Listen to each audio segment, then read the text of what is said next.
papan penjelasan dibangunnya Museum Gula Jawa Tengah. Museum gula ini didirikan pada sekitar tahun 1982. Pabrik gula yang ada di sepanjang Pulau Jawa berfungsi sebagai tempat pemrosesan tebu dari perkebunan petani di era pemerintah Hindia Belanda.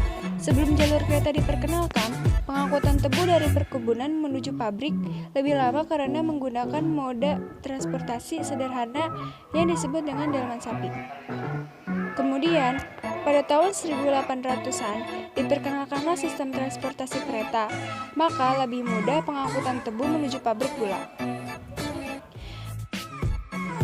Kalau sekarang kita udah di ruang penyimpanan beberapa alat pembawaan gula, salah satunya yang paling besar adalah sugar village. Dia adalah kumpulan dari sebuah sugar village. Halo, kalau mau tahu kelanjutan perjalanan kita kayak gimana? Tontonin terus video ini.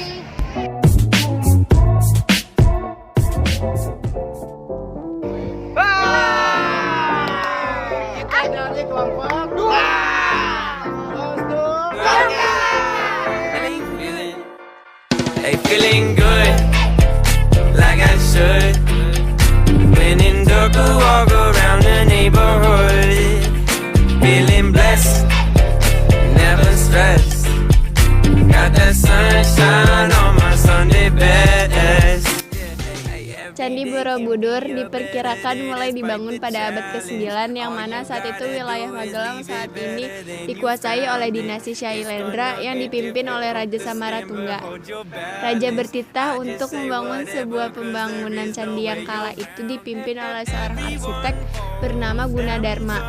Nama Borobudur sendiri berarti vihara Buddha yang berasal dari bahasa Sanskerta dan berarti biara Buddha di bukit. Memang saat itu Borobudur terletak di sebuah bukit. Itulah sejarah singkat Candi Borobudur sebelum pembangunannya. Like I should. When in dark, I walk around the neighborhood. Feeling blessed, never stressed. Got that sunshine on my Sunday best. Itu rantai mana yuk? Some days you wake up and Astaga. nothing works. You feel Itu nggak ada rantai, di surrounded. kaki itu tuh ada Gotta kan? give your feet Ini nggak some ada. gravity Wah, to iya. get you grounded. Keep good things inside your ears just like the waves and sound it. And just say whatever cause there is no way you're grounded. Namun setelahnya Borobudur juga menjadi saksi bagi sejarah Indonesia lainnya. Karena pada masa itu agama Buddha menjadi mayoritas agama di tanah Jawa, maka Candi Borobudur pun tak lepas dari kegiatan keagamaan. Candi Borobudur menjadi pusat kegiatan keagamaan terbesar baik di tanah air maupun dari berbagai kerajaan di sekitar Nusantara.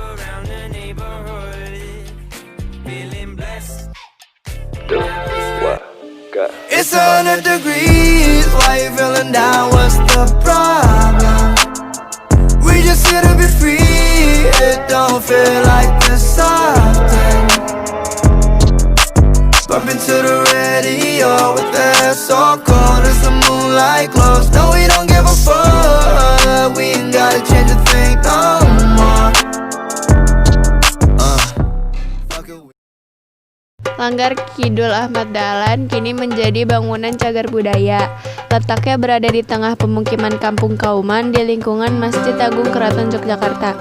Kampung Kauman berdiri sejak berdirinya Kesultanan Yogyakarta pada tahun 1756 Masehi. Letaknya yang dekat dengan Masjid Keraton membuat Kauman menjadi tempat tinggal para ulama. Maka pada saat itu terdapat banyak musala atau langgar yang menjadi tempat tinggal para kiai dan santri. Kini Langgar Kidul sebagai saksi sejarah pembaruan agama Islam di zaman Kiai Haji Ahmad Dahlan masih dilestarikan, tetapi telah mengalami perbaikan. Namun sebagai bangunan cagar budaya, bentuk aslinya dipertahankan.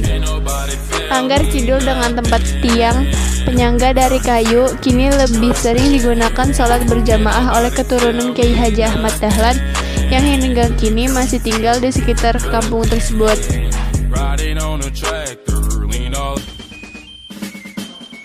Di hari terakhir ini, hari keempat, tepatnya hari Jumat, di mana terakhir kali kita berada di Yogyakarta, yang sudah mengunjungi beberapa wisata seperti Museum Gula, Pinus Penggar, Malioboro, Candi Borobudur, Langgar Kidul Kiai Haji Ahmad Dahlan, dan yang terakhir kita akan berkunjung ke Keraton Yogyakarta.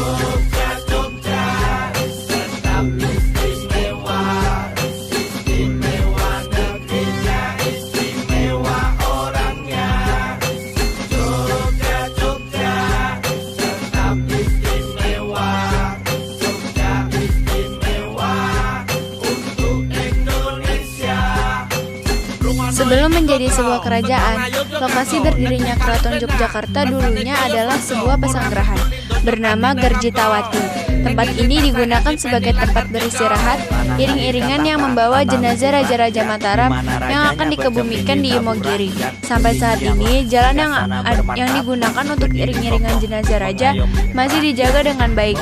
Namun, jalan ini terlarang dilewati oleh Raja Yogyakarta yang masih memimpin. Bangunan keraton ini masih berfungsi sebagai tempat tinggal sultan dan rumah tangga istana yang masih menjalankan tradisi kesultanan hingga saat ini. Keraton ini kini juga merupakan salah satu objek wisata di kota Yogyakarta.